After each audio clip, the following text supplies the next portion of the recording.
వయసు చిన్నదైనా కానీ మన ఆలోచన బాగుంటే ప్రపంచాన్ని మార్చొచ్చు, చరిత్రలో నిలబడిపోవచ్చు అని చెప్తున్నాడు ఒక 33 ఏళ్ల కుర్రాడండి. ఇబ్రహీం ట్రౌరే. అర్థం కాలేదు కదా? బుర్కినా ఫోసో తెలియదు కదా?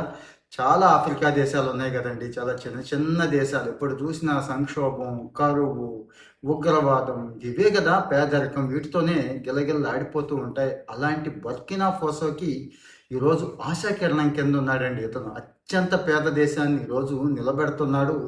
సోషల్ మీడియా స్టార్ అయిపోయాడండి. సోషల్ మీడియాలో ట్రెండింగ్ సబ్జెక్ట్స్ ఉన్నప్పుడు మరి ఇంత మంచి సబ్జెక్టు మనం వదులుకుంటామా? కొంతమంది అయితే నమ్మలేదు, సోషల్ మీడియా అంతా హైపే ఉంటుంది కదని. కొంతమంది యూట్యూబర్స్ వెళ్ళి స్వయంగా దేశం చూసి చాలా వీడియోస్ చేశారండి. నేను కూడా కొన్ని చూశాను. ఆ తర్వాతే ఈ విషయం షేర్ చేస్తున్నాను. ఎవరి ఇబ్రహీం ట్రౌరే అంటే సాధారణమైన కుర్రాడు, జియాలజీ చదువుకున్నాడు, ఆర్మీలో చేరాడు, కెప్టెన్గా చేస్తున్నాడు. కానీ ఇంతకు ముందున్న ప్రభుత్వం జనాన్ని దోచేస్తోంది. ఏది? విదేశీ ప్రభుత్వాలు, ముఖ్యంగా ఫ్రెంచ్ పరిపాలనలోనే ఉండిపోయిందండి 1960 దాకా కూడా. మనం బ్రిటిష్ కింద ఎలా ఉన్నామో అలాగా. కానీ 60 తర్వాత స్వాతంత్రం అయితే తెచ్చుకున్నారు. కానీ ప్రపంచంలో అత్యంత నాణ్యమైన ఎక్కువ బంగారం ఎక్కడ దొరుకుతుంది అంటే బుర్కినా ఫోసో. కానీ అక్కడ తినడానికి తిండి ఉండదు, చదువుకోవడానికి చదువు ఉండదు, ఏమి ఉండవండి. కారణం ఏంటంటే ఫ్రెంచ్ వాళ్ళు మొత్తం పట్టుకుపోతూ ఉంటారు, వీళ్ళకి ఏదో మెతుకులు వేస్తూ ఉంటారు అన్నట్టు. దాని మీద పోరాడాడు. గతంలో ఉన్న అతన్ని గద్దె దించేశాడు. ఇతను ప్రెసిడెంట్ అయ్యాడండి. జనరల్గా మిలిటరీ కూప్స్ ఎలా ఉంటాయి, వాడిని దించేసి వీడు వస్తే ఇంకా వీడు కూడా ఇంకో టార్చర్ చూపిస్తాడుగా. ఒక రకమైన నియంతృత్వం, డిక్టేటర్షిప్ ఉంటుంది ఎక్కడైనా కానీ. ఇక్కడ అలా లేదండి.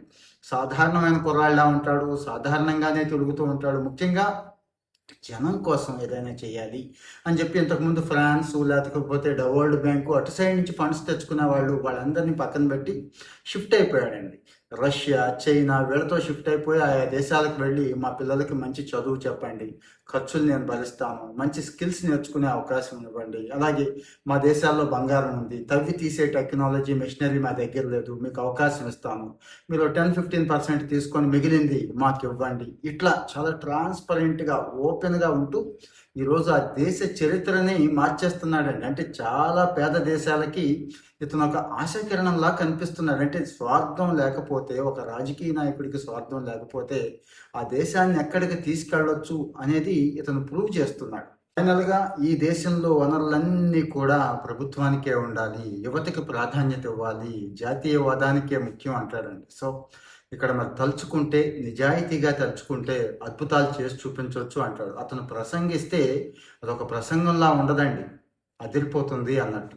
ఇక్కడ కామెంట్లో మీ ఒపీనియన్ చెప్పండి. ఎలాంటి విషయాలు నచ్చుతున్నాయా మీకు? షేర్ చేసుకుందాం.